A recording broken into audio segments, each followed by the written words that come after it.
సమ్మర్లో బాగా ఉపయోగపడే జ్యూస్ అయితే ఈ వాటర్ మిలన్ జ్యూస్ అండి. చాలా సింపుల్గా చేసుకోవచ్చండి. ఇంకా నేను ఎలా చేస్తానంటే, నేను చేసే విధానం అయితే మీకు చెప్తున్నాను. ఎలా చేస్తానంటే, ఇంకా ఈ వాటర్ మిలన్ ముక్కలైతే చిన్న చిన్న ముక్కల కింద అయితే కట్ చేసుకుంటానండి. ఇదివరకు అయితే తెలియక నేనైతే గింజలు అయితే సపరేట్గా కూర్చుని చాలా టైం పట్టేదండి అవన్నీ ఒలవడానికి, ఒలిసేదాన్ని. ఇప్పుడైతే అలా కాదని చెప్పి ఇంకా ఈ వాటర్ మిలన్ పీసెస్ అయితే చిన్న చిన్నవి కట్ చేసేసుకుని అందులో విత్తనాలు అయితే తీయక్కర్లేదండి.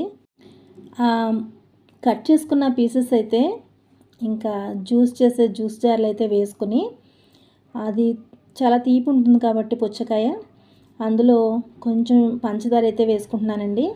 ఇంకా ఐస్ క్యూబ్స్ అయితే వేస్తున్నాను అందులోను. ఇంకా దాన్ని జ్యూస్ చేసుకోవటమేనండి. ఇంకా జ్యూస్ చేసుకున్న తర్వాత అయితే నేనైతే సబ్జా గింజలు అయితే పక్కన నానబెట్టి పెట్టుకున్నానండి. ఈ కందులోకైతే ఒక నిమ్మకాయ అయితే ఒక చెక్క అయితే కోస్తున్నాను. ఇదైతే చాలా పెద్ద నిమ్మకాయ అండి. ఇంకొక చెక్క అయితే కట్ చేశాను. ఇంకా అదైతే స్ట్రైనర్లోను ఆ నిమ్మ చెక్క అయితే పిండుతున్నానండి. ఇంకా అందులో విత్తనాలు అవి గింజలు ఉంటాయి కదా, అందు గురించి అయితే ఫస్ట్ నిమ్మపద్ద అయితే స్ట్రైనర్లో పిండేస్తున్నాను.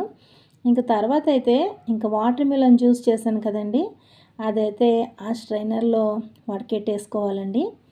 ఇంకా అది వడకెట్టేసుకున్న తర్వాత ఇంకా సబ్జాలు అయితే ఈ సమ్మర్లో చాలా బాగా ఉపయోగపడతాయండి. అందరూ కూడా సబ్జాలు చాలా బాగా ఈ సమ్మర్లో అయితే వాడుతూ ఉంటారు కదా.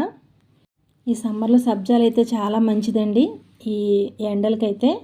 ఇంకా నానబెట్టుకున్న సబ్జాలు అయితే 2 స్పూన్స్ అయితే ఆ వాటర్ మిలన్ జ్యూస్లో అయితే కలుపుతున్నానండి. ఇంకా కలిపిన తర్వాత ఇంకా కలిపేసుకున్న తర్వాత ఇంకేముందండి, జ్యూస్ అయితే రెడీ అయిపోయింది.